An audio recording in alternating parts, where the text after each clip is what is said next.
America के पूर्व राष्ट्रपति बिल क्लिंटन जब भारत आए थे तो ताजमहल को देखने के बाद उन्होंने कहा था, आज मुझे एहसास हुआ इस दुनिया में दो ही तरह के लोग हैं, एक वो जिन्होंने ताज देखा है, दूसरे वो जिन्होंने ताज नहीं देखा। होंगी इस दुनिया में एक से बढ़कर एक खूबसूरत इमारतें, लेकिन ताज जैसी कोई नहीं, क्योंकि इसकी बुनियाद में एक बादशाह ने अपना दिल रखा है। आज इस वीडियो को आखिर तक ज़रूर देखना। आप ताजमहल के बारे में 22 ऐसी बातें जानोगे जो शायद ही आपने पहले कभी सुनी होंगी। नंबर 22। हज़ारों टूरिस्ट जो ताजमहल देखने आते हैं वो ये नहीं जानते कि जो वो सामने देख रहे हैं वो ताजमहल का पिछला हिस्सा है। दरअसल जो शाही दरवाज़ा है वो नदी के किनारे दूसरी तरफ है। आज ज़्यादातर टूरिस्ट ताज को वैसा नहीं देख पाते जैसा कि शाहजहां चाहते थे। मुगल काल में ताज तक पहुंचने के लिए नदी ही मुख्य रास्ता थी। ये एक तरह का हाईवे था। बादशाह और उनके शाही मेहमान नाव में बैठकर आते थे। नदी के किनारे एक चबूतरा हुआ करता था। नदी बढ़ती गई और वो बहुत पहले ही नष्ट हो गया। बादशाह और उनके मेहमान उसी चबूतरे से ताज आया करते थे। नंबर 21। ये कहा जाता रहा है कि शाहजहां ने ताजमहल बनाने वाले मजदूरों के हाथ कटवा दिए थे, लेकिन ये बात एक अफवाह जैसी लगती है, क्योंकि इस बात का कोई प्रमाण मौजूद नहीं है। बहुत से इतिहासकारों का मानना है कि शाहजहां ने मजदूरों और कारीगरों को जिंदगी भर की पगार देकर उनसे एक करारनामा लिखवाया था कि वो ऐसी कोई दूसरी इमारत नहीं बनाएंगे। नंबर 20। ताजमहल की जो 4 मीनारें हैं ये बिल्कुल सीधी नहीं खड़ी हैं, बल्कि चारों बाहर की ओर हल्की झुकी हुई हैं, और इन्हें ऐसा ही बनाया गया था ताकि भूकंप जैसी आपदा आने पर अगर ये गिरे भी तो बाहर की ओर गिरें और मुख्य मकबरे को कोई नुकसान ना पहुंचे। नंबर 19। कुतुब मीनार भारत की सबसे ऊंची मीनार है, लेकिन शायद आपको जानकर हैरानी हो, ताजमहल की ऊंचाई कुतुब मीनार से भी ज़्यादा है। ताजमहल 73 मीटर ऊंचा है, जबकि कुतुब मीनार की ऊंचाई 72.5 मीटर है। नंबर 18। दुनिया में जितनी भी ऐतिहासिक इमारतें मौजूद हैं उनमें से सबसे सुंदर कैलीग्राफी ताज पर हुई है। जैसे ही आप ताज के बड़े दरवाजे से अंदर जाते हो, दरवाजे पर लिखा ये सुलेख आपका स्वागत करता है। हे आत्मा, तू ईश्वर के पास विश्राम कर, ईश्वर के पास शांति के साथ रहे और उसकी परम शांति तुझ पर बरसे। ये कैलीग्राफी थुलूट लिपि में है। इस कैलीग्राफी को डिज़ाइन करने वाले का नाम अब्दुल हक था, जिसे ईरान से बुलाया गया था। शाहजहां ने उसकी चकाचौंध कर देने वाली कला को देखते हुए उसे अमानत खान नाम दिया, उपाधि के तौर पर। नंबर 17। जिस वक्त शाहजहां बादशाह बने वो मुग़ल सल्तनत का सबसे सुनहरा दौर था, या यूं कहें शाहजहां का ज़माना मुग़ल हुकूमत की बसंत जैसा था। चारों तरफ अमन और खुशहाली थी। प्रजा के लिए बादशाह का हुक्म ही सबसे ऊंचा होता था। शाहजहां की बादशाहत में लड़ाइयाँ नहीं होती थी। वो ज़बरदस्त शान व शौकत ऐशो इशरत का दौर था। बादशाह को बड़ी बड़ी इमारतें बनवाने का शौक़ था। उन्होंने मुग़ल वास्तुकला के साथ भारत के प्राचीन इतिहास को मिला दिया था। नंबर 16। ऐसी भव्य इमारत दुनिया ने पहले कभी नहीं देखी थी। इसके लिए सफ़ेद संगमरमर राजस्थान के मकराना से लाया गया था। जेड और क्रिस्टल चाइना से मंगवाया गया था। लैपिस लाजुली अफ़गानिस्तान से आया था। टर्कोइस तिब्बत से, जैस्पर पंजाब से, सैफायर श्रीलंका से और कार्नेलियन अरब से आया था।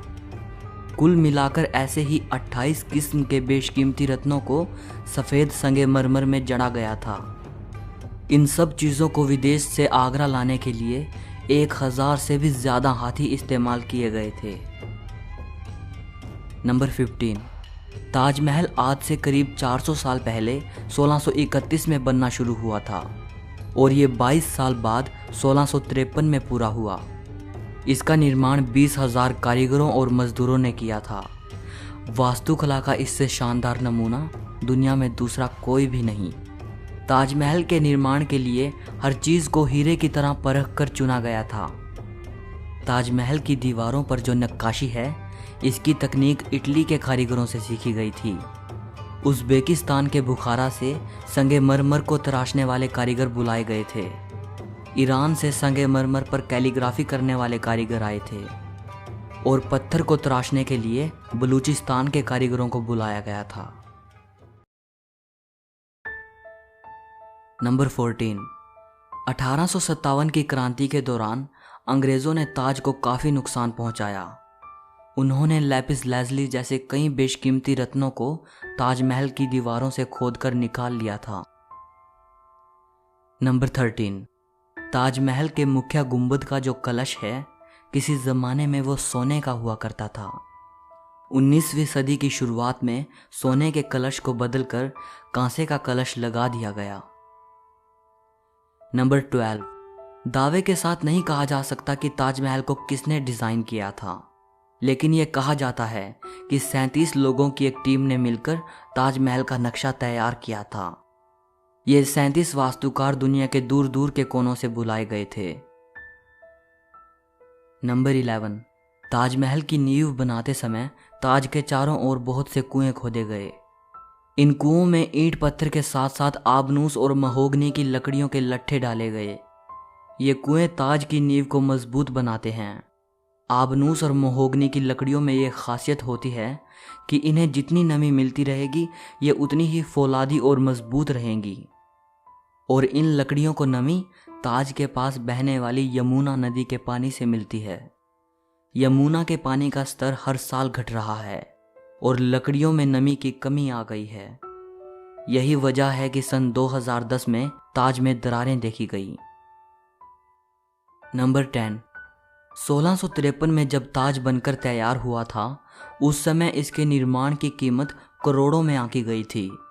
उसी हिसाब से अगर आज ताज बनवाया जाए तो इसे बनाने में कम से कम 57 अरब 60 करोड़ रुपए लगेंगे। नंबर 9।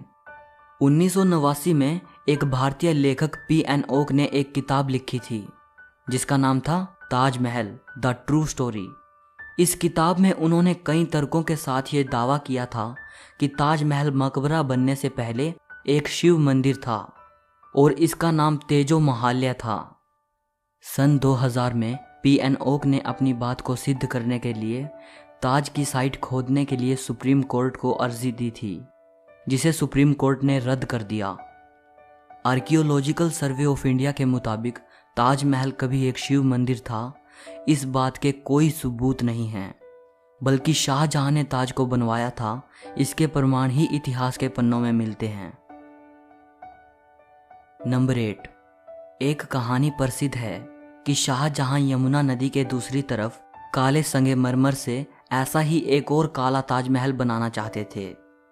कहा जाता है कि शाहजहां मुमताज़ की तरह अपने लिए भी एक मकबरा बनाना चाहते थे, लेकिन इससे पहले कि वो काला ताजमहल बनवा पाएं, औरंगज़ेब ने उनको कैद खाने में डलवा दिया।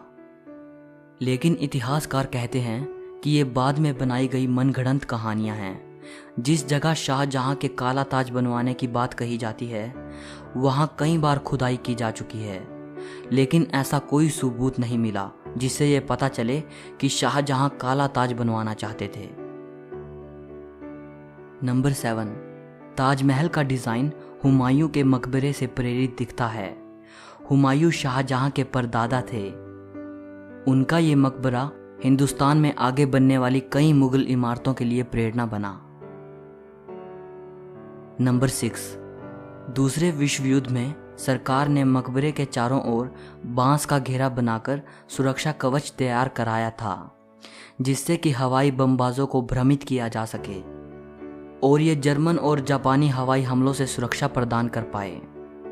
1965 और 1971 के भारत पाकिस्तान युद्ध के समय भी यही किया गया था।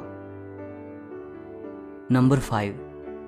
कई देशों में ताजमहल की नकल पर बनी इमारतें मौजूद हैं, जैसे चीन, बांग्लादेश और कोलंबिया में। और ऐसी एक इमारत भारत में भी मौजूद है, बीबी का मकबरा।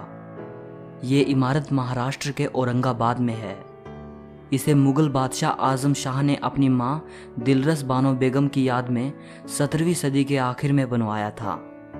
इसे ताजमहल की तर्ज पे बनवाया गया था। इस मकबरे का गुंबद ताजमहल के गुंबद से छोटा है और इसका सिर्फ गुंबद ही संगमरमर का है, बाकी निर्माण प्लास्टर से किया गया है।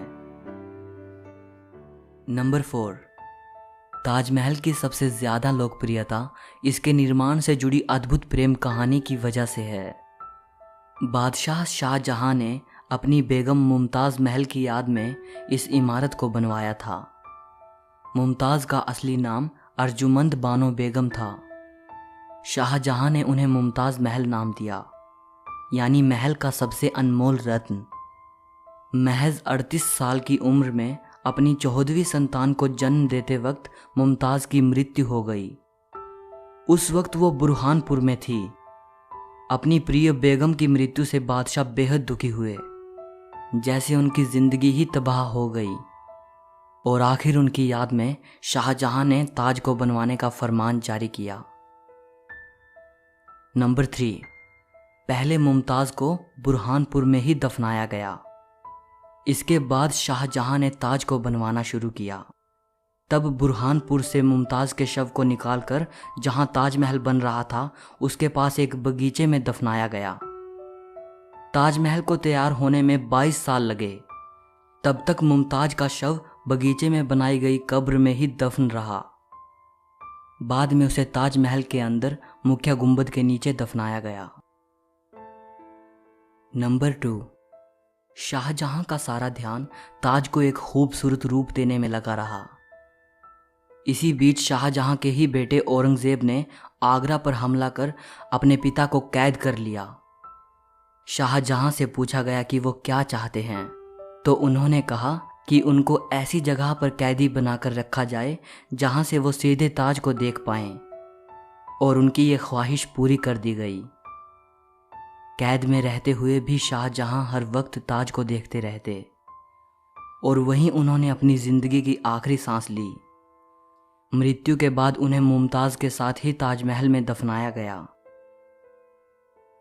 एक हारे थके बादशाह को भी अगर किसी ने गिरने नहीं दिया तो वो मुमताज के लिए उनका बेपनाह प्यार ही था। जिस लगन से प्यार की ये अनोखी निशानी बनकर तैयार हुई, उसकी मिसाल आज पूरी दुनिया के सामने है। नंबर 1, कवि रविंद्रनाथ टैगोर ने ताजमहल के बारे में लिखा है, वक्त के गाल पर एक आंसू, हमेशा हमेशा के लिए। उन्होंने ताज की छवि वक्त के गाल पर एक थमे हुए आंसू के रूप में बयान की है। शाहजहां जानते थे कि ये दौलत, ये ताकत और ये शान शौकत एक दिन सब खत्म हो जाएगा। उन्होंने सोचा कि कुछ ऐसी यादगार चीज बनाई जाए जो हमेशा रहे, और शाहजहां ने अपनी प्रिय की याद में ताज को बनवाया। आज बादशाह नहीं रहा, उनकी हुकूमत नहीं रही, और उसकी सल्तनत को भी खत्म हुए कई ज़माने गुजर गए। बस एक ताज है जिसने बादशाह की सदियों पुरानी प्रेम कहानी को खुद में संजोए रखा है।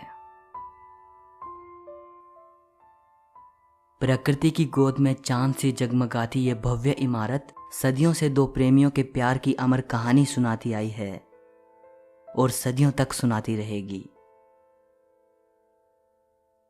सो इस वीडियो के लिए इतना ही। अगर आपको ये वीडियो पसंद आई हो तो लाइक और शेयर ज़रूर करना। ताजमहल के बारे में या इस वीडियो के बारे में आपकी जो भी राय हो कमेंट में बताइएगा। और अगर आप हिस्ट्री और फिलॉसफी से जुड़ी ऐसी ही अमेजिंग वीडियोस देखना चाहते हो तो चैनल को सब्सक्राइब करके घंटी को दबा देना। सो मिलते हैं अगली वीडियो में।